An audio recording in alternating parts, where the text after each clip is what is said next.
반갑습니다. 할렐루야. 할렐루야, 반갑습니다.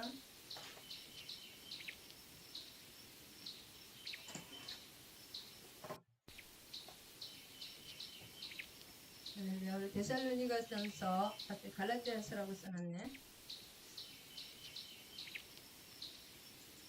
데살로니가전서 3장까지를 나누기를 원합니다.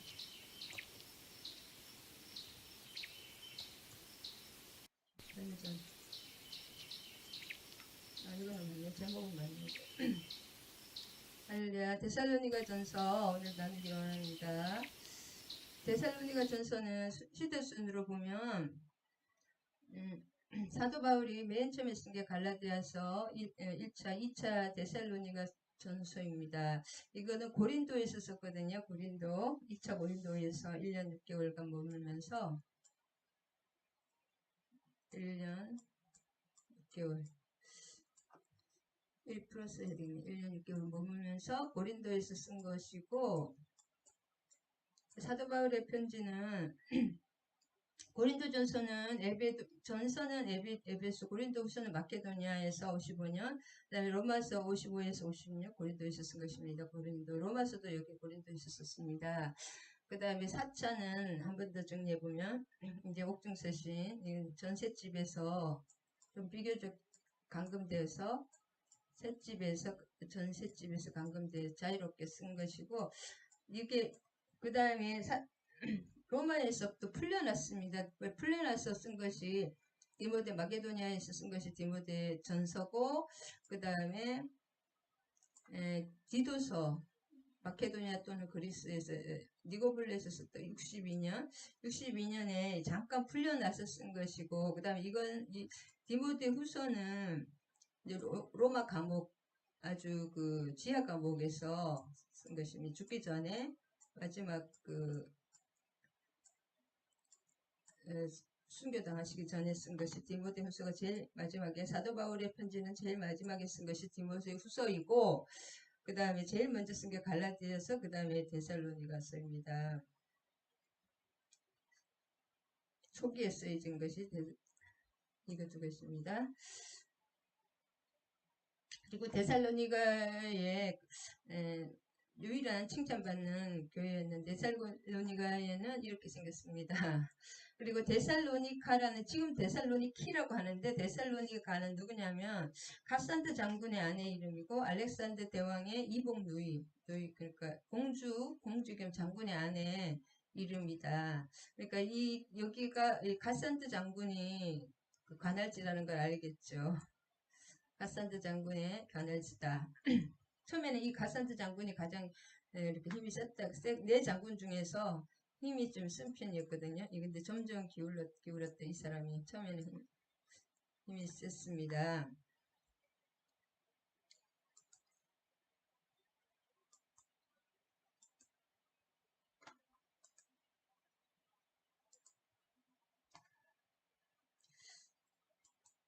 그리고 데살로니가 이렇게 여기도 데살로니가인데, 근데 여기는 요 길이 뭐냐면 이 진짜 유명한 길. 이 길이 있다가 이그나티우스가 길을 갖고 생각했나? 네, 그 길입니다. 여기가 이것이 여기 쭉 이것이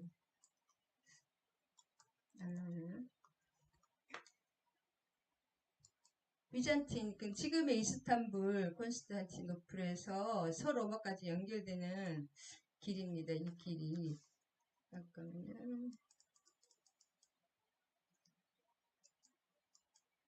이 길이 지금 이그나티우스, 이 길이 계속 이렇게 해서 어마어마하게 동서를 가로지르는 길입니다. 이름이 생각이 없어요. 이 길 지금 길은 로마 그 길이고, 이따가 다시 또 나옵니다.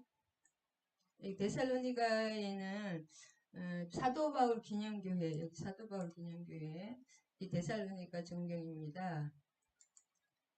그다음에 다른 장면도 많은데 이게 현대 지금 데살로니가고 아까 사도 바울 기념교회. 네, 그다음에 이것도 데살로니가 전경입니다. 이 길 무슨 길이라고 그러죠? 이 길 계속 나오죠. 이 길 무슨 길인지 이따가 밝혀드리겠습니다. 그래서 아까 이 데살로니가는 이렇게 지금의 이스탄불 비잔틴에서 서로마까지 연결하는 이 가로로 지르는 어마어마한 길, 이 길 때문에 교통의 요지일까요? 아닐까요? 교통의 요지고 모든 상업의 중심, 무역과 상업의 중심 도시라고 합니다. 이 길 때문에.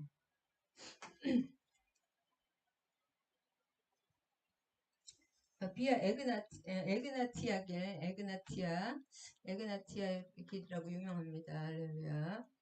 똑같은 건데, 비아 에그나티아. 그 다음 이것은 뭐냐면, 사도 바울이 이 사도행전 15장에서 비두니아로 쭉 이렇게 아시아를 전도하다가 비두니아에서 이쪽 아시아 방면으로 계속 이쪽으로 전도하기를 원해서 기도를 했는데 계속 성령이 막으셔서 환상에 밤에 환상에 드로아 사람이 이리 와달라고 이렇게 이렇게 손짓하는 모습이 있는데 이 드로아라는 것은 어디냐면 트로이의 목마 아시죠? 트로이 지금의 옛날 이름도 트로이가 드로아입니다. 그래서 드로이 이쪽에서 이쪽으로 쭉 네아폴리 여기서 뭐냐면 데살로니가에는 누가냐면 알렉산드 왕과 아리스토텔레스 있잖아요. 아리스토텔레스의 고향이 데살로니가라고 합니다. 이 사람 알렉산드 왕이고 다니엘서에 예언되어 있는 분이죠. 그래서 지금 여기 이제 알렉산드 사후에 4명의 리시마커스, 가산드로스, 톨레이마이오스, 셀레우큐스 이 네 사람이 이때만 해도 가산드로스가 굉장히 유력했는데 점점 이 둘은 이제 나중에는 다 죽고 셀레쿠스와 톨레마이오스 이 사람들이 좀 둘이 남았죠 끝까지. 그 다음에 이 다니엘서에 나오는 사람이 남왕국과 북왕국 이 사람은 셀레쿠스와 톨레마이오스입니다. 근데 가산드 부인의 장군의 부인 이름이 데살로니가다. 그러니까 무역과 교통에 이게 얼마나 교통이 좋은 아까 그거네 어디 갔냐? 그래서 데살로니가 배경을 보고 있습니다.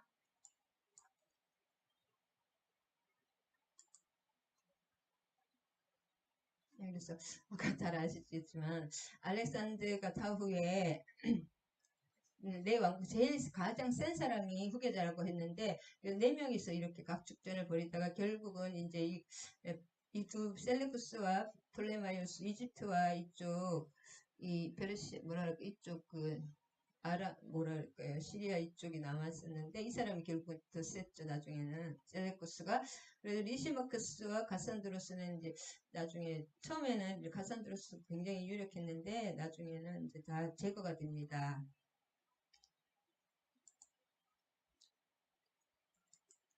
그래서 다시 아까 말씀 스승과 알렉산드 대왕과 아리스토텔레스는 스승과 어릴 때부터 가르쳐준 스승과 제자였는데 왕궁에 알렉산드뿐이 아니라 이 또래의 소년들 톨레마이오스와 저런 사람들 다 여기 학생이었습니다. 15살부터 이분에게 아리스토텔레스가 배웠는데 전쟁 중에도 항상 책을 두고 전략적인 사고를 했고 이 아리스토텔레스의 정신을 온 세계에 헬레니즘을 퍼뜨리기 위해서 보편적으로 전쟁을 했다고 합니다. 이 알렉산드 대왕이.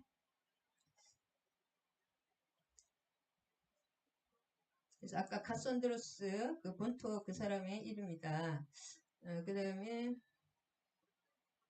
이거는 없어도 되는 건데 이제 사도 바울과 1차 전도 2차 전도 여행에서 사도 바울과 바나바가 헤어지게 된 동기행전 15장 누구냐면은 마가 요한 때문에 마가 요한을 데리고 가자 데리고 못 데려간다 그래서 육지로 위쪽에는 이제 누구예요? 사도 바울 아래쪽이 키프로스 여기는 사도 베드로의 바나바의 또 고향이기 때문에 바나바는 이쪽으로 갔습니다. 그 다음에 마가 요한은 나중에 이집트에서 크게 선교를 했거든요. 마가 요한은 그것을 알 수가 우리 여기 책에 정확하게 안 나오도 역사적으로 보면 또 엄청나게 역할을 많이 했습니다. 마가 요한도. 그래서 데살로니가를 정확하게 보면 이쪽입니다. 여기가 뭐예요? 여기가 아가야 지방이죠.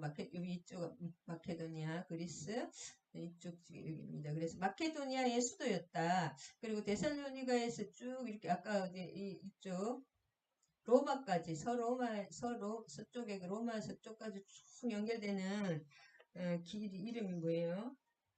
그 길 때문에 에그나티아 비아 에그나티아 이름 한번 이름을 써보면 어려다겠네요. 그 길 이름이 지금 안 나, 여기는 안 써도 되는데 왜 그랬지? 비아 에그네트에 있다가 나옵니다. 데살로니가는 얼마나 이 마케도니아의 수도였기 때문에 얼마나 중요한 교통 요지였는지 알 수가 있습니다. 이 그림을 봐도. 그 동서 그 길에 비아 에그나티아 도로의 중심이었습니다. 그 다음에 여기 비아 에그나티아 이스탄불에서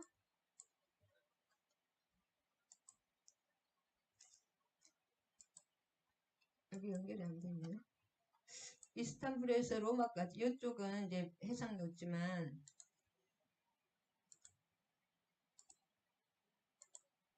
잠시만요. 여기 이스탄불 있죠. 이스탄불은 뭐냐면 동서에 뭐랄까 연결 이쪽 아시아와 이쪽 유럽 쪽 서쪽에 연결되는 이 이스탄불 콘스탄티누플이 여기 이스탄불로 지금 현재는 이스탄불로 바뀌었습니다. 튀르크 세력들이 이슬람이 차지해가지고 오스만 튀르크가 원래는 비잔틴이었고 콘스탄티노플로 바뀌었다가 이제 다시 또 이슬람이 차지하면서 이스탄불로 바뀐 여기서 동쪽 끝에서 이쪽 서쪽 끝까지 비아 에그나티아 도로입니다. 이렇게 빌립보, 아폴로, 데살로니가 여기가 데살로니가 제일 중앙이죠. 이렇게 쭉 가서 여기서 바다로 해적길로 해서 이탈리 본토로 들어갑니다. 비아 에그나티아. 그래서 이 도로로 인해서 길은 세계는 로마로 길은 로마로 통한다. 모든 길은 로마로 통한다는 것이 이 길이었다고 합니다. 미국에도 동서 횡단로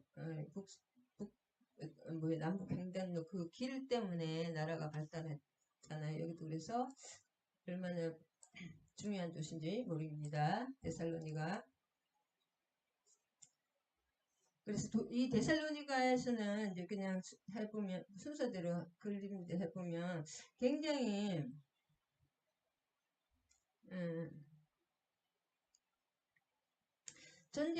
이 전쟁으로 인해서 전쟁이 아주 로또 복권이 전쟁이었습니다. 이 필리피 전투가 전쟁이 로또 복권이었다. 로또 복권 당첨. 이 전쟁이 필리핀 전쟁이라고 있었는데 이 전쟁에서 이 데살로니가는 이 옥타비아누스와 안토니우스 뜨는 쪽에 그다음에 율리우스 시제를 죽인 팀이 하고 그 옥타비아누스 안토니우스 율리우스 시제의 양아들이고 부하죠. 이 팀하고 싸움이 벌어졌는데 이쪽에 이기는 쪽에 도와줘서 크게 전쟁의 승리 이후 이 데살로니가는 자치도시로 인정을 받게 됩니다. 큰 전공을 세워서 자치도시로 인정을 받게 되고 그 다음에 로마 시민권을 얻게 됩니다. 이 데살로니가 도시가. 그 다음에 로마에 주둔 군대가 없습니다. 여기는. 그 다음에 자치화폐가 발행이 될 수가 있었습니다. 그리고 엄청 로마에 충성하는 그런 도시였기 때문에 그 화폐가 있었는데, 그래서 화폐가 이 동전이 이 동전이 지금도 남아 있는데, 율리우스 시즈하고 옥타비아누스의 사진이 앞뒤면으로 있는 그 화폐를 자체 발행해서 사용했는데, 로마에 엄청난 충성을 했다. 로마의 충성. 이 그리스 도시잖아요. 지금 로마의 충성 인세를 엄청 했다. 이 옥타비아누스와 율리우스 시즈의 화폐를 지금도 남아 있습니다. 이 화폐.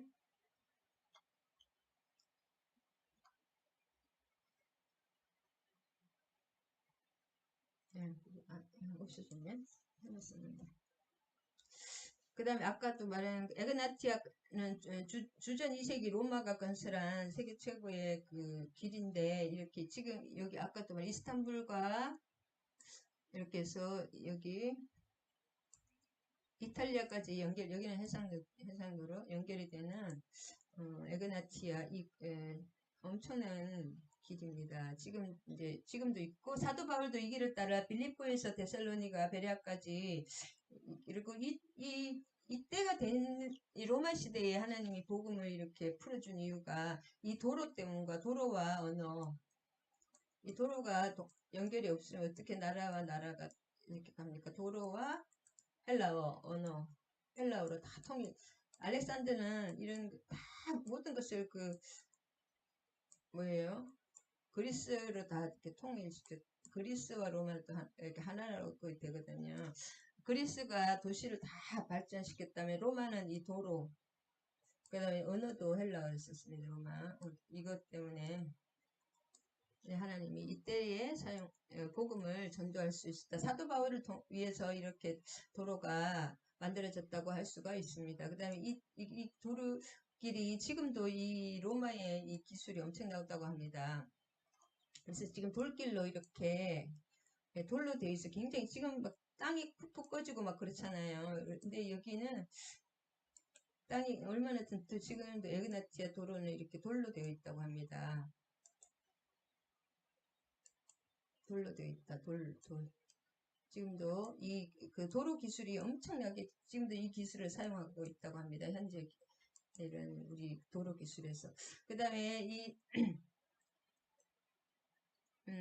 이 데살로니가 사람들은 3주밖에, 사도 바울이 3주밖에 안 머물렀는데 3주만 딱 3주, 세일에 3주 동안에 복음을 전했는데 한 달도 안 되잖아요. 그런데 엄청나게 복음을 잘 받아들였는데 이 사람들은 이 선행학습이 카비루스 신화라고 해서 이렇게 죽고 다시 살아나는 부활 그런 거에 대해서 이 신화가 있었기 때문에 쉽게 복음을 죽은 사람이 어떻게 살아 재림 이런 거에 대해서 전혀 이해가 안 되는데 이 시 사람들은 이 종말론에 대해서 부활에 대해서 잘못 알고 있기는 했지만 종말론이라든지 이런 것에서 지금 굉장히 이해를 잘하고 있었다. 이런 가비루스 신화가 있었기 때문에 이해가 너무 잘 되고 있었습니다. 이 사람들. 그래서 복음이 더 쉽게 받아들일 수가 있었다.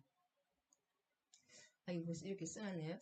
사도행전 17장 1절을 보면 1절에 나오는데 이제 빌립보에서 너무 순환을 이제 교회도 세웠지만 너무 또 괴롭힘을 당해가지고 여기서 65km 빌립보에서 65km를 걸어서 암비볼리로 가서 암비볼리에서 또 50km를 걸어서 아볼로니아에 가서 아볼로니아에서 또 55km를 걸어서 데살로니를 가라고 합니다. 근데 여기서 너무 힘들고 몸도 만신창이가 되고 많이 이렇게 진짜 몸도 너무 성치 않은 상태로 계속 이렇게 165km를 걸어서 움직이는 중에 이 아볼로니아에는 늪지대가 많아가지고 지대가 늪이라서 계속 말라리아가 굉장히 말라리아에도 걸리고 몸이 약하니까 그래서 하나님 하여튼 계속 좀 살려주시기는 했지만 이 데살로니가에 왔을 때는 몸이 만신창이가 된 상태로 사도 바울이 왔었습니다. 그렇지만 이 사람들이 이렇게 사람을 굉장히 귀중하게 여겨줬습니다. 왜 이렇게 사도가 왜 이렇게 아프냐, 하나님의 사람은 아프면 안 되지 않냐, 이렇게 아니라 너무 이렇게 고난 중에도 복음을 전하는 것을 귀하게 받아주었다. 이건 잘못된 거네. 하려나? 짠 거네요. 그래서 데살로니가를 이제 나눠보면 데살로니가서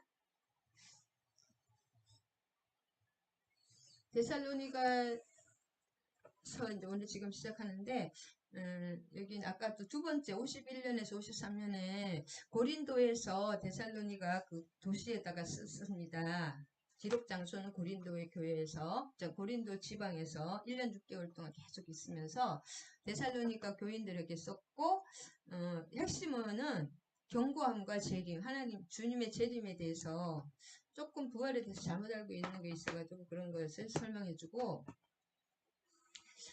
데살로니가 교인들을 계속 칭찬하고 헬라인들의 그 여기도 도시가 크면 클수록 뭐가 심해요? 여기 그리스 로마에는 이게 그 신화 자체가 엄청나게 음란하고 또 우상 숭배 자체가 음란 문화거든요. 그래서 신전이 많은 곳에서 다 신전 창기들이고 엄청 음란했는데 그럼에도 불구하고 그 다음에 이 로마 황제 숭배 사상이 심했는데도 흔들리지 않고 견고히 서로 잘 따라왔습니다. 3주밖에 복음을 전하지 않았는데도 너무너무 잘 따라왔기 때문에 그래서 여기를 사도행전 몇 장이 이게 사도행전을 17장 한번 봐야 되겠네요. 17장. 그래서 아까 여기 이 사도행전 17장과 이렇게 맞물리는데 보면 아까도 이제 빌립보에서 고난을 많이 암비불리를 거쳐서 아볼로니아로 가서 데살로니가에 이르렀거든요. 아까 말씀드렸지만 이제 거기에 유대인의 회당이 있어서 바울은 뭐예요? 유대인은 10명만 있으면 회당을 세우기 때문에 가는 곳마다 그것이 이렇게 복음을 전할 수 있는 장소가 됐는데 새 안식일 동안 새 안식일 3주밖에 있지 않아 성경을 강론을 해준 것입니다. 그래서 이 사람들이 뭘 가르쳤냐 하면 뜻을 풀어서 그리스도가 해를 받고 죽은 자 가운데서 그리스도가 십자가에 죽으셨고 다시 살아나는 거 그것을 설명을 해줬습니다. 너희에게 전하는 이 예수가 곧 그리스도 예수 그리스도를 전했는데 이 사람들이 쉽게 이해를 한 거예요.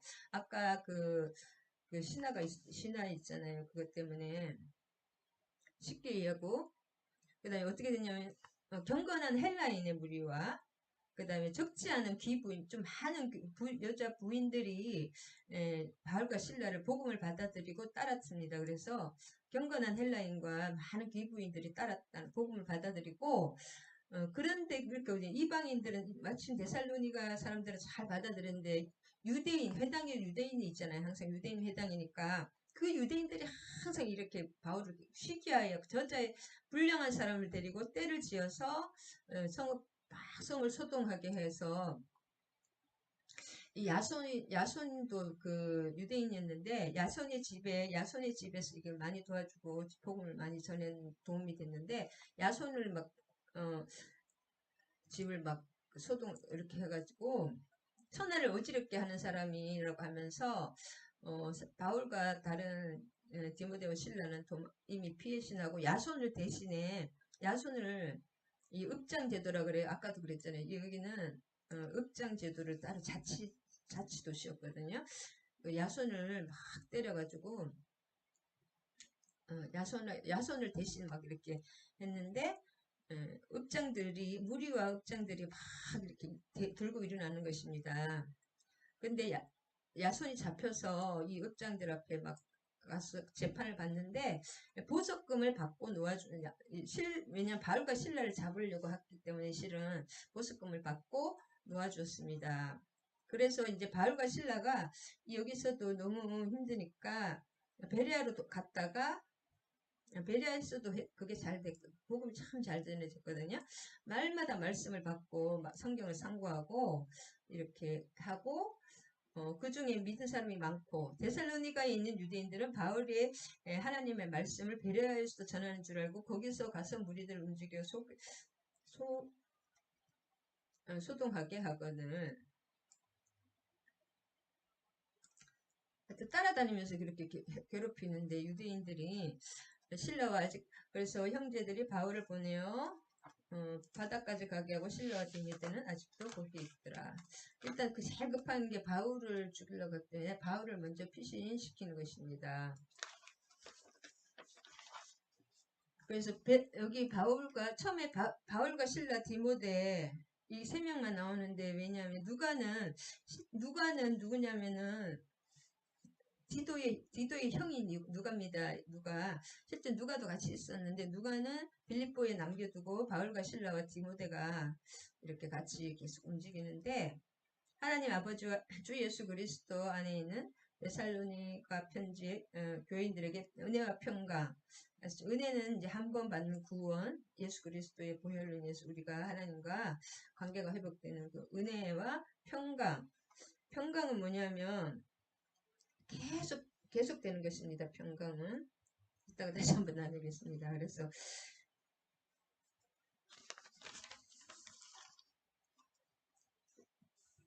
그래서 신약 성서 중에 제일 먼저가 아니라 두 번째 작성된 게 데살로니가 전서이고 아까 16장에서 아까 17장을 봤지만 16장에서 이제 빌립보에서 귀신 들린 여자를 막 그거 해방시키고 그러면서 감옥에 갇혀서 간수 과정에 또 이렇게 복음을 전하고 루디아 자주장사 루디아의 집에서 교회가 이제 형성됐는데 거기서 또 막 유대인들이 이제 복음을 바울을 죽이려고 막 그래 아까 데살로니가까지 왔습니다. 그래서 사도행전 17장에서는 아까도 저 희가 할 때 바울과 실라와 디모데 누가는 빌립보에 있다. 그래서 아까 165km를 걸어서 지금 데살로니가에 지금 도착해서 잠깐 있었는데 이 사람들이 너무 복음을 잘 받아들이고 그 소식을 고린도에서 들었습니다. 고린도에서 디모데에게 듣고 이 데살로니가 전서를 쓰게 된 것입니다. 그래서 올림포스 산에 쭉 올라가면 이 가파른 언덕이 거쳐서 데살로니가 많이 보이고 아까도 그 바닷가만을 봤잖아요. 그래서 시내가 굉장히 올림포스 산은 뭐예요? 신들이 모든 제우스 신이란 신들이 산다고 믿는 그 산 아래에 있는 그 도시니까 또 그 우상 숭배가 음란한 도시였다고 합니다. 20만 명의 큰 도시였고 아까 마케도니아의 수도였고 그래서 굉장한 이 도시 자체는 저거 수도가 제일 큰 도시가 수도잖아요. 아까도 야손의 집에 막 그 야손을 잡아가지고 보석금을 내고 사도 바울을 다 도망가고 그 이후에 이제 이렇게 오는 것인데 데살로니가 교인들이 훌륭하게 신앙생활을 하고 있지만은 한 가지 문제가 재림에 대해서 잘못 알고 있기 때문에 그것을 또 알려주기 위해서 편지를 쓰고 또 놀라운 성장에 고린도에서 하면서 잠깐 진짜 머물렀는데 너무나 여기는 훌륭하게 놀라운 성장을 하고 있다는 소식을 듣고 쓴 편지가 데살로니가 전서입니다. 그래서 하나님 아버지 주 안에 그래서 계속 사도 바울은 하나님 아버지와 주 예수 그리스도 하나님 아버지와 주 예수 그리스도를 항상 동급으로 보는 것입니다. 안에 있다는 것은 교제를 한다는 거죠. 뜨겁게 아까도 은혜와 평강 은혜는 한번 예수 그리스도의 보혈로 인해서 우리가 구원받는 그것이 은혜고 그 다음에 평강은 뭐냐면 그렇게 하나님과의 관계가 회복되는 거예요. 하나님이 나의 통치자로 하나님이 나의 내 심령의 보좌의 왕으로 오시는 거잖아요. 하나님과의 관계가 회복되는 거. 그것은 매 시간 임한다고 합니다. 우리는 그래도 육신이 또 있잖아요. 육신에 있기 때문에 그것을 계속 하나님께로 우리가 하나님 앞에 이게 하나님과 관계가 잘못되면 마음 평강이 없습니다. 믿는 사람은 마음이 막 불편해요. 근데 내가 환경이 어떨지라도 하나님이 나와 함께 하실 때 그 평강이 하나님과의 관계가 바르게 됐을 때는 평강이 임합니다. 에이레네. 이것의 원어는 샬롬입니다. 히브리어 샬롬. 헬라어는 에이레네. 샬롬과 그러니까 모든 것이 평안한 하나님이 내 심령의 왕으로 자정하실 때 하나님 나와 함께 하실 때 그것이 에이레네 평강 샬롬입니다. 우리가 너희 모두로 말미암아 항상 하나님께 항상 이런 게 있겠죠. 항상 감사하는 거 있잖아요. 범사에 감사하고 항상 기뻐. 항상 이라는 것은 마음이 너무 좋은 거예요. 하나님의 풍성한 은혜 가운데 날마다 이 데살로니가 사람들이 성장한 거에 대해서 너무나 감사한 거예요. 그래서 복음 안에 있으면 끊임없이 감사하게 됩니다. 그래서 이 데살로니가 5장에 나중에 나오죠. 항상 기뻐하라, 쉬지 말고 기도하라, 범사에 감사. 그것이 복음 안에 있는 사람들의 특징이다. 기도하지 않을 수가 없는 거예요. 성령 충만한 사람은. 그 다음에 항상이란 말이 있죠. 항상. 그래서 복음은 요한복음 7장 30절이에요. 제가 그 논문까지 썼는데도 숫자를 몰라. 나를 믿는 자는 그 배에서 생수가 솟아나리라. 성령은 끊임없이 뭐랄까 기쁨으로 감사로 계속 평안으로 솟아납니다. 지혜로 필요한 것으로 평안으로 그것이 하늘나라인데 항상 이렇게 끊임없이 항상 새롭게 항상 새롭다. 똑같은 게 하나도 없다. 매일 주시는 은혜지만 똑같은 게 하나도 없다. 끊임없이. 그 다음에 3절에도 감사하며 기도할 때 너희로 말미암아 감사하며 기도할 때에 너희 믿음의 역사와 사랑의 수고와 그리스도 예수에 대한 소망의 인내를 우리 하나님 아버지 앞에 끊임없이 아까도 항상 끊임없이 그 말이 참 중요합니다. 항상 이 성령의 생명은 한번 딱 하고 끝나는 게 아니라 하나님의 그 은혜와 생명은 끊임없이 성령의 역사는 끊임없이 우리를 끊임없이 영원까지 은혜를 주시고 끊임없는 역사를 해주십니다. 그래서 믿음의 역사는 뭐예요? 우리는 보는 대로 믿잖아요. 육신은 보는 대로 믿게 되는데 믿음의 역사는 뭐냐면 믿는 대로 역사는 일이 일어난다는 거죠. 믿는 대로 보이는 거예요. 히브리서 11장처럼 믿음 바라는 것은 실상 보이지 않는 것이 보이지는 않지만 믿는 대로 그 믿음의 눈은 보이지 않는 것을 보입니다. 믿는 대로 보인다. 항상 역설인데 하나님의 말씀은 보고 알게 만드는 거예요. 믿음의 역사는. 본다는 것은 뭐냐면 마음으로 보는 거죠. 알게 만드는 거예요. 예수를 안 봤지만 우리는 믿잖아요. 보는 듯이 믿잖아요. 그런 거. 그 다음에 사랑의 수고는 뭐예요? 진짜 사랑하면 주고 또 주고 엄마가 자식에게 주는 그 사랑이 줘도 주고 또 주는 것이 사랑입니다. 그래서 사랑은 계속 수고를 하게 되는 거예요. 나 누구를 사랑하는데 아무것도 안 주고 그냥 받기만 바란다? 그거 사랑이? 아니, 의심해 봐야 됩니다. 사랑은 주고 또 주는 것이다. 그래서 사랑의 수고, 소망의 인내는 뭐예요? 예수 재림에 대한 소망입니다. 그것이 재림에 대한 소망의 인내를 우리 하나님 앞에서 끊임없이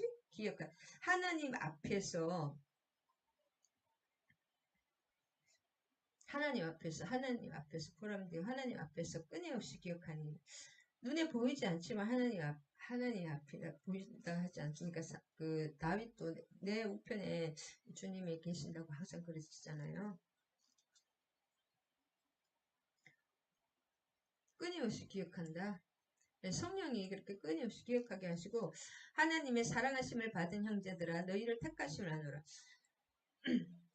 하나님의 사랑, 우리는 뭘 믿는, 하나님 우리를 사랑하시고 우리를 택하심을 믿잖아요. 그것이 교회입니다. 사랑하심을 받았다는 것을 알고 택하심을 받았다는 것을 받은 자, 그 사람이 그 교회, 우리 이 교회가 되는 것입니다. 에클레시아. 그 다음에 이는 복음이 우리 복음이라고 나왔죠. 너희에게 말로만 이른 것이 아니라 또한 능력과 성령과 큰 확신으로 된 것이라. 우리가 너희 가운데서 너희를 위하여 어떤 사람이 된 것은 너희가 아는 바와 같으니라.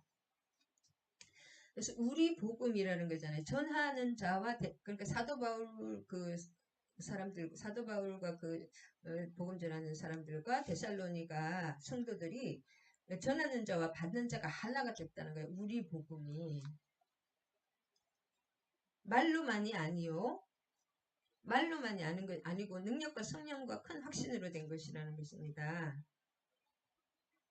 그 뭐냐면 복음을 통해서 예수 그리스도를 믿으면 그분의 십자가 부활을 믿으면 예수님을 믿으면 성령이 오십니다. 성령을 받게 됩니다. 우리의 왜냐면 죄가 사해지기 때문에 성령이 오시고 죄를 사해 주시고 성령이 받고 그러면 내적인 뭐예요? 확신이 있어요. 내적인 확신이 꼭 있습니다. 내적인 확신. 그 다음에 그 내적인 확신이 외적인 능력으로 나타내는 것인데 꼭 막 능력을 크게 행하는 이런 눈에 보이는 능력도 있지만은 그 외적인 능력이 뭐냐면 환난 가운데서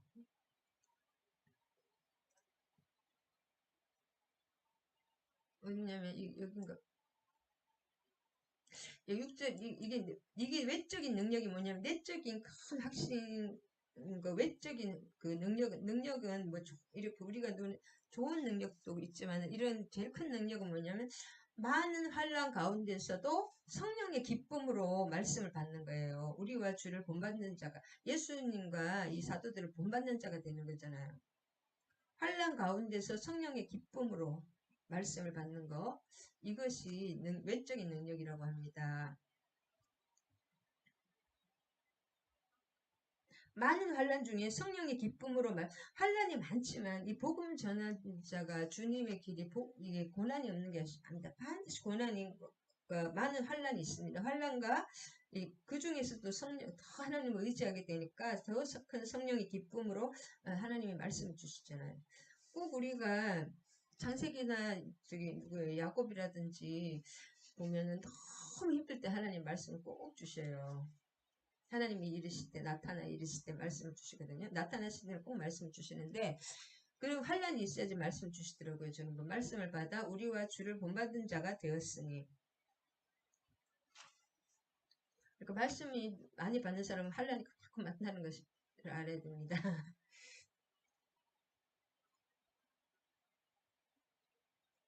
우리와 주를 본받는 우리와 주를 본받는 주님을 본받는 거지. 결국은 사도들도 주님의 길을 가고 또 그 사도와 주님의 길을 본받는 것이 우리 성도들이다.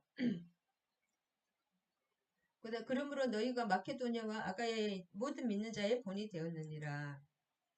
그래서 이 사도 바울이 이제 전에 그 마케도니아 아가다에는 그리스 북 마케도니아 남 아가야니까 그 그리스 본토 전체에 여기가 지금 최고라는 거예요. 데살로니가 모범이 최고가 됐다는 거예요. 잠시였지만 그 다음에 환란은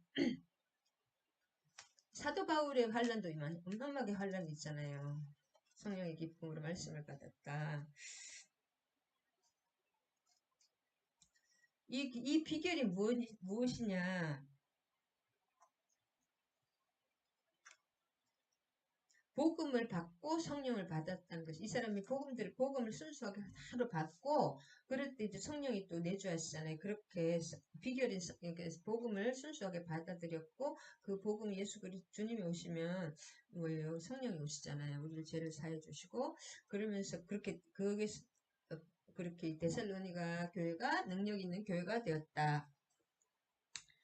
그래서 6절에서 10절까지는 쭉 요약해보면 데살로니가 교인들은 그리스도를 본받는 신앙을 가졌습니다. 6절 아까도 그 사람들이 이렇게 너희들은 우리와 본받는 자가 되었다는 것은 너희가 우리와 주를 본받는 자가 되었다는 거잖아요. 그 다음에 우상을 버리고 그리스도의 재림을 준비함으로써 좋은 신앙의 소문이 각처에 전파되었습니다. 8절에서 10절.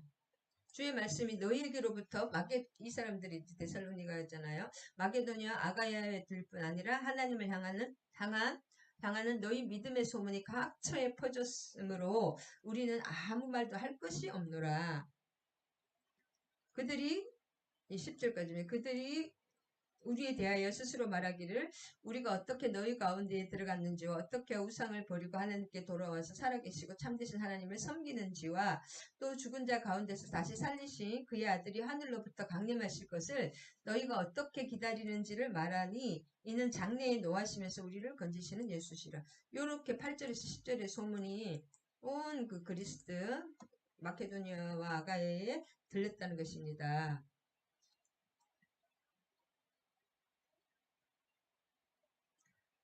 2장 이렇게 길지 않습니다. 2장을 요약해 보면 데살로니가 교회에 복음을 전할 당시 그 받았던 그 고난과 체험을 회고하는 것입니다.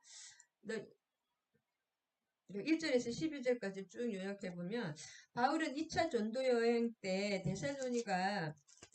데살로니가에서 복음을 전하면서 겪었던 일들을 회상하고 있습니다. 그 다음에 바울이 데살로니가에서 박해를 받으면서도 복음 사역을 포기하지 않았던 것은 오직 하나님을 기쁘시게 하기 위했다는 것입니다. 2절과 4절에 사람을 기쁘게 하랴 사람을 기쁘게 하면 사람에게 좋은 말만 해주면 고난받을 일이 없잖아요.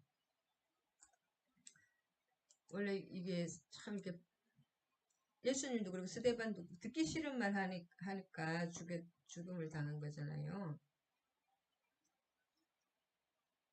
하나님을 옳게 여기랴 사람에게 옳게. 우리가 사람의 눈치 원래 구약에도 보면 거짓 선지자들은 그렇게 사람에게 듣기 좋은 말만 한 거예요. 듣기 좋은 말만 막 하는 그게 좋은 게 아닙니다. 사람이 귀를 즐겁게 하는 특징이 있어요. 근데 너무 또 사람이 그것도 조화롭게 잘해야 됩니다. 그 다음에 바울은 단순히 사도직의 권위에만 근거해서 복음을 증거하지 않았습니다. 6절. 또한 우리에게든지 다른 이에게 사람에게서 영광을 구하지 아니하였도다.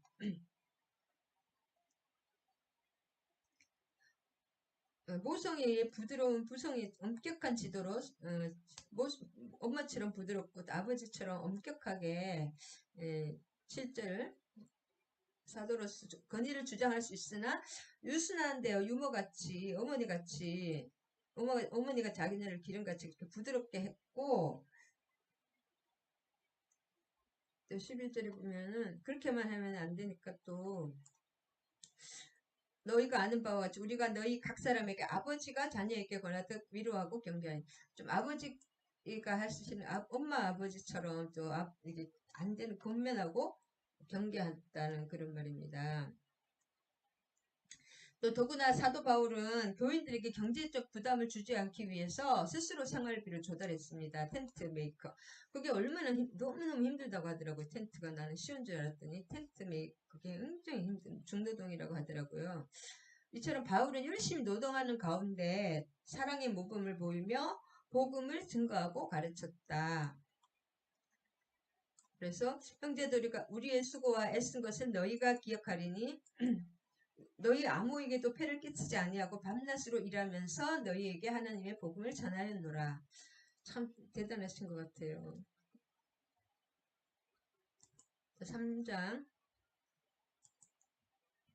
3장을 요약해보면 바울은 여러 차례 데살로니가 교회를 방문하려 했지만 이루지 못했다.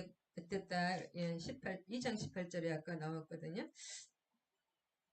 나 바울은 한 번, 두 번 너희에게 가고자 하였으나 사탄이 우리를 막았도다. 2장 18절에 보면 한 번, 두 번, 여러 번 가고 싶었다는 거예요. 그러므로 나 바울은 한 번, 두 번 너희에게 가고자 하였으나 사탄이 우리를 막았도다. 하여튼 못 갔다 이것이잖아요. 가고 싶었는데 안 간 게 아니라 그래서 자기를 대신해서 디모데를 보냈는데 1절에서 5절 디모데를 보냈는데 그가 가져온 소식은 데살로니가 교인들이 신앙생활에 남다른 열심을 보이고 너무 잘 성장하고 계신다는 거예요. 이에 바울은 그들의 믿음을 칭찬하며 격려할 필요로 본문을 썼던 것입니다. 11에서 13절. 그 다음에 이제 이게 디모데에게 소식을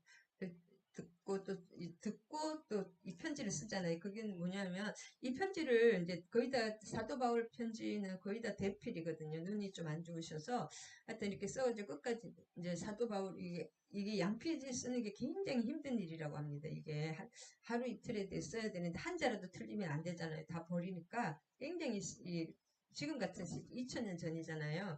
그렇게 쓰고 그러면 그 쓴 것을 굉장히 돈이 어마어마하게 많이 든대요. 한 번 편지 쓰는데 양피지 값도 그렇고 또 인편으로 보내고 위험하기도 하고 그러면은 디모데가 만약에 그 편지를 가지고 가면은 그 데살로니가 가서 그것을 문맹률이 90 그래도 아무리 발달해도 90% 이상이었기 때문에 직접 읽어준다고 합니다. 직접 앞에서 나와서 읽어주면 그 사람들의 반응을 쭉 본대요. 어떤 사람들은 아멘 하면 막 은혜 받는 사람 눈물 흘리는 사람도 있지만은 막 또 이렇게 거부하는 사람도 있기도 하잖아요. 그 고린도 교회처럼 그 반응을 자세히 봐서 그거 그대로 이제 그것을 또 사도 바울에게 전달해 주는 거예요. 그러면 후서를 쓰든지 또 안 쓰든지 여러 가지 방편이 나오는 것입니다. 그래서 이때 바울은 그들의 믿음을 칭찬하면서 격려하는 필요를 격려하기 위해서 그것은 그러니까 디모데가 이게 편지를 읽어줬을 직접 그 사람들의 반응을 봤을 때 디모데가 전달해 줬는데 고린도에 있을 때 이렇게 이제 편지를 쓴 것도 아닌데 너무 잘하니까 그걸 편지를 써서 너희들 참 잘하고 있다 위로와 격려를 해주는 편지가 데살로니가 전서입니다. 그래서 이름으로 참다 못하여 우리만 아덴에 머물기로 생각하고 우리 형제 곧 그리스도의 복음을 전하는 일꾼인 디모데를 보내노니 이는 너희를 굳건하게 지금 여기는 고린도에서 엄청난 일이 또 일어나고 있잖아요. 복음을 전하고 있기 때문에 디모데와 디도가 해결사입니다. 최후의 카드라는 거 있잖아요. 사도 바울의 디모데를 보내노니 굳건하게 하고 너희 믿음에 대하여 위로함으로 1절에서 아무도 환난 중에 흔들리지 않게 함이라. 우리가 이것을 위하여 시험을 받은 줄로 너희가 알리라. 위로하고 흔들리지 말라고 계속 이렇게. 그리고 실제로 이 데살로니가에는 큰 성전도 별로 없었고 제대로 된 그런 것도 사람이 또 그렇게 많은 것도 아니었. 뭐 크게 어디에요? 에베소처럼 그렇게 되지는 않았지만은 이렇게 교회가 크다고 해서 하는 칭찬하는 건 아닌 것 같아요. 우리가 너와 함께 있을 때에 장차받을 환란을 너에게 미리 말하였는데 과연 그렇게 된 것은 너희가 아느니라. 그래서 사도 바울은 항상 예지의 능력이 있어서 기도하신 다음에 장차 이렇게 될 것이다. 이것을 조심해라. 저것을 조심해라. 그렇게 낭망하지 말라. 그런 거 미리 말씀해 주시잖아요. 그리고 이 사도 바울처럼 이렇게 이렇게 선지라든가 예언의 능력이 있는 사람들은 말할 수 없는 고난을 많이 받는다고 합니다. 그 훈련 과정이. 사도 바울도 밤의 세계에서 예수 그리스도 부활하신 예수님을 만난 이후에 13년간 훈련 받았거든요. 13년간. 아라비아에서 3년, 또 자기 고향 다소에서 10년. 그래서 그 하루아침에 되지 않습니다. 로마는 하루아침에 이루어지지 않는 것처럼 하나님의 그 사역자들도 주의 진심 참전들도 말할 수 없는 고난을 받는다. 지금은 디모데가 너희에게로 와서 너희 믿음과 사랑의 기쁜 소식을 우리에게 전하고 또 너희가 항상 우리를 생각하여 우리가 너희를 간절히 보고자 한 것 같이 너희도 우리를 간절히 보고자 한다고 하니 디모데가 소식을 이렇게 전해줘서 다시 또 편지를 쓰는 것입니다.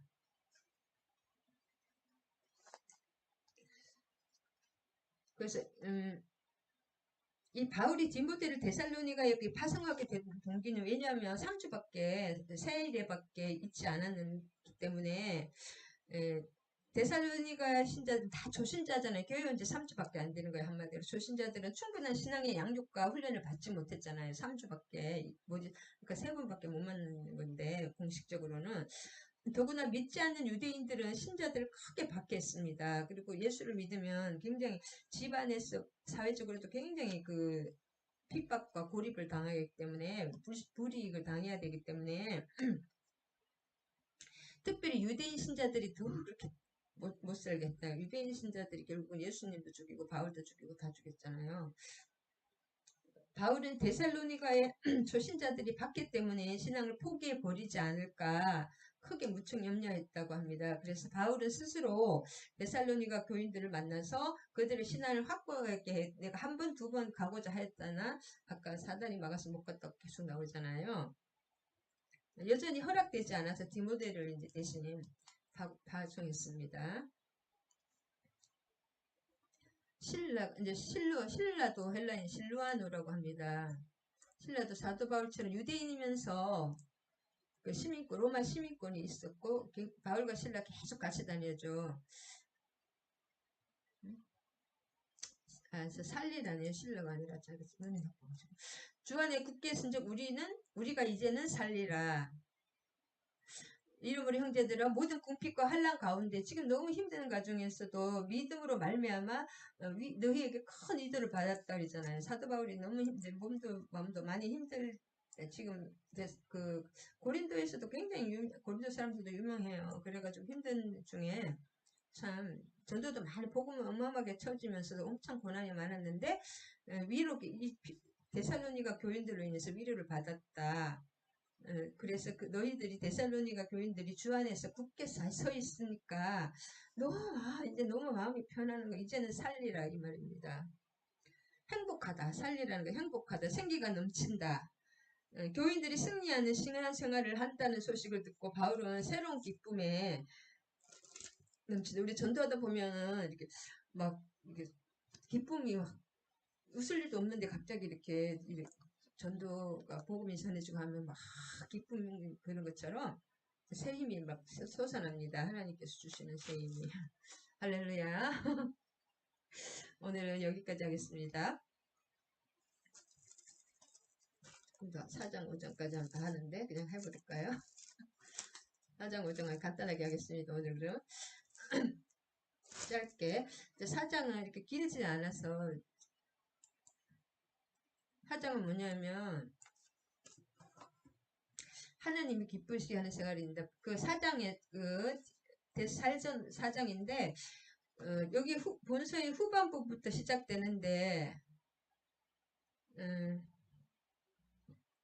먼저 종말에 합당한 성도의 자세, 종말에 대한 성도의 자세를 얘기하고 또한 13절에서 18절에는 재림에 대한 그 말씀, 그 다음에 종말 시에 각 개인에게 일어날 상황을 이 당시에는 예수님이 금방 오실 줄 알았거든요. 사도 바울과 내가 속겨오리라 그렇게 말씀도 하셨고 근데 예수님이 하루는 천년일 수도 있고 그 때문에 종말 시에 각 개인이 일어날 그 상황을 설명하고 그 초점은 재림의 시기나 방법이 중요한 것이 아니라 종말을 대비하는 자의 자세를 깨우치는 것입니다.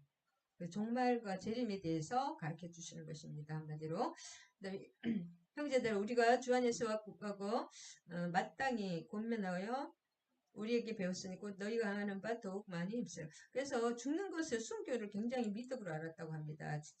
신실한 신자들은. 왜냐하면 예수님이 금방 오시고 오실 줄 알았기 때문에.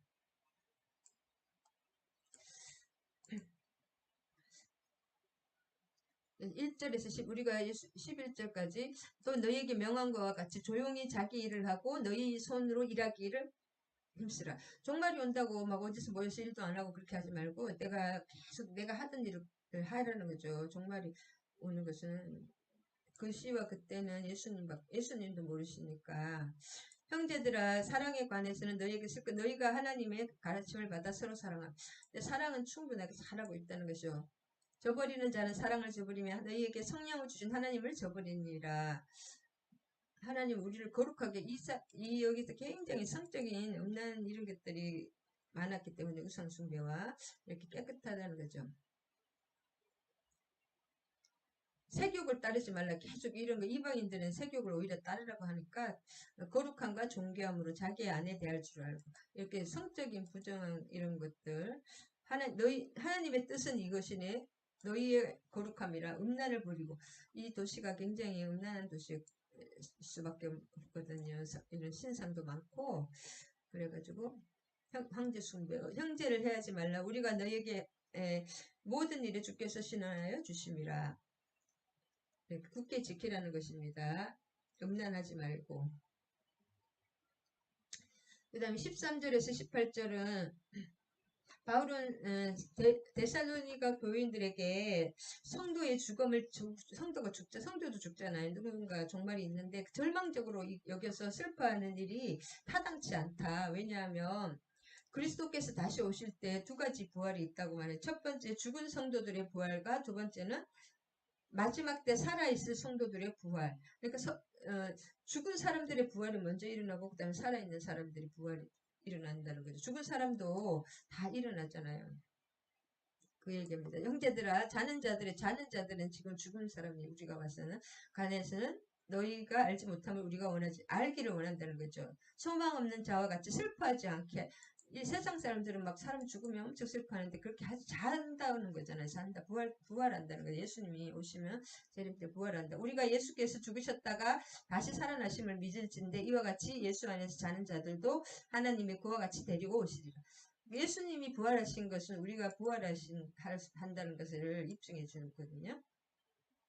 그 얘기입니다. 우리가 주의 말씀으로 너희에게 이것을 말하면 주께서 강림하실 때까지 재림하실 때까지 우리 살아있는 자도 자는 자보다 더 결코 앞서지 못할. 죽은 사람들이 먼저 살아있다고 먼저 뭐 부활하고 그렇게 아니라는 거죠. 결코 앞서지 않는다는 것이 그런 것입니다.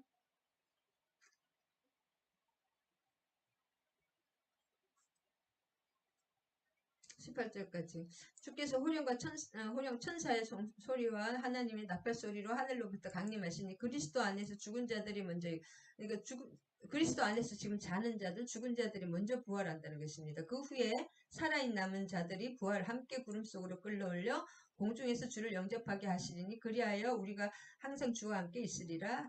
그러므로 이런 말로 서로 위로할.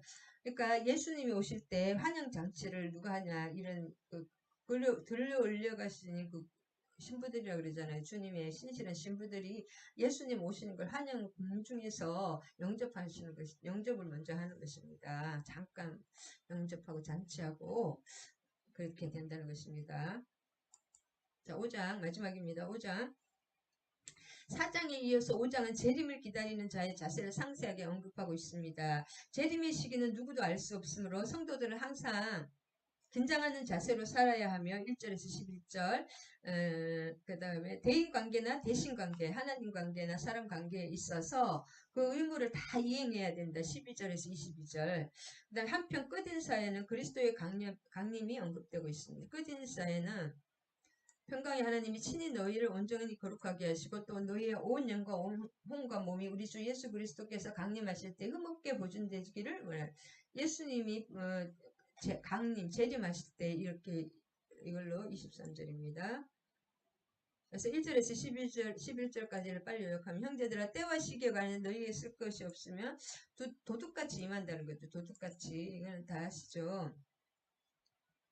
그리스도의 재림에 대한 설명인데 불신자들에게서는 그리스도가 도둑같이 임하잖아요.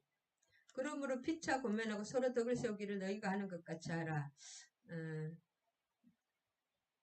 예수께서 우리를 위하여 죽으사 우리로 하여금 깨어있든지 자든지 자는 건 죽은 거거든요. 살아있든지 죽었든지 자기와 함께 살게 하려 함이라.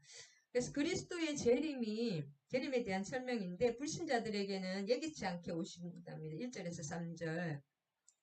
왜냐 모르니까 예수님이 재림하는 자체도 모르는데 그들이 평안하다 안전할 때 할 때에 임신한 여자가 갑자기 멸망이 오는데 결코 피하지 못하는 하나님이 없다, 재림이 없다, 심판이 없다 이렇게 한다고 해서 없는 게 아닙니다. 그렇게 된다는 것이고 신자들은 빛의 아들이요 어둠에 속하지 않았기 때문에 이렇게 갑자기 오지 않습니다. 신자들은 따라서 신자들은 근신하여 그리스도의 재림을 준비해야 합니다. 4절에서 11절 너희는 어둠에 있지 아니함과 도둑같이 임하니까 계속 그 성령의 인도하심 말씀과 성령으로 때가 여러 가지로 성경에 말씀하셨잖아요. 그래서 계속 준비하고 있어야 된다는 지금 이제 원래 예수님 오실 때 마지막 이미 시작됐지만 이제 더 말세시 말이 있잖아요. 우리는 낮에 속하신 정신을 차리고 호심경을 붙이고 구원의 소망의 둔부를 쓰자. 자는 자들은 자고 취하는 자들은 밤에 취하. 밤에 취하도 밤에는 영적 어둠이 있잖아요. 영적 어둠에는 자고 취한다는 것입니다. 우리는 깨어 있어야 돼. 영적인 빛의 아들이요. 밝게 환하게 밤이나 어둠에 속하지 않은 낮과 밤. 영적인 어둠과 영적인 어둠입니다. 밤과 낮, 영적인 밤. 그다음에 빛의 아들이라는 것은 뭐예요? 두 가지로 해석되는데 하나님의 자녀, 꼭 하나님께 속했다는 뜻이고 또 두 번째는 히브리 사상에서 아들의 그 아들의 특성이 말하고 빛이라고 합니다. 그리고 빛의 아들이라는 것은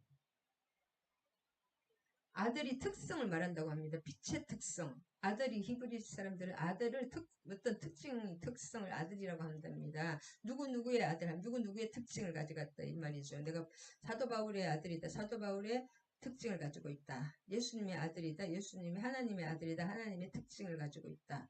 그러면 빛의 특징을 가지고 있다는 뜻이잖아요. 빛의 특징은 뭐냐면 빛의 아들이라는 것은 또 뭐냐면 빛의 아들이라는 것은 신자가 변화되어서 빛이신 하나님의 성품을 갖게 된다고 합니다. 그게 빛의 아들입니다. 빛이신 하나님의 성품, 하나님의 빛이시기 때문에 하나님의 특성을 갖게 된다. 빛이신 하나님의 성품을 갖게 된다. 그 말입니다. 빛의 아들이라는 것은. 할렐루야. 여기까지 하겠습니다. 하나님 감사합니다. 오늘도 데살로니가 전서에 대해서 두서없이 나눠봤습니다. 우리가 잠시 복음을 받은 지 얼마 되지 3주밖에 되지 않는 데살로니가 그 큰 도시 사람들이 하나님의 말씀을 잘 믿음으로 받고 성장하는 것처럼 오래됐다고 신앙생활을 오래 했다고 믿음이 좋은 것이 아니라 순수하게 하나님의 복음의 말씀에 순종할 때 이렇게 크게 빨리 성장하는 것을 봅니다. 우리도 이 데살로니가 교인들을 본받아서 항상 기뻐하고 쉬지 말고 기도하고 범사에 감사하는 예수님 안에서 하나님의 뜻을 이루는 저희와 우리 지체들이 되기를 간절히 소망합니다. 모든 말씀 예수님의 이름으로 기도드립니다. 아멘 아멘. 감사합니다.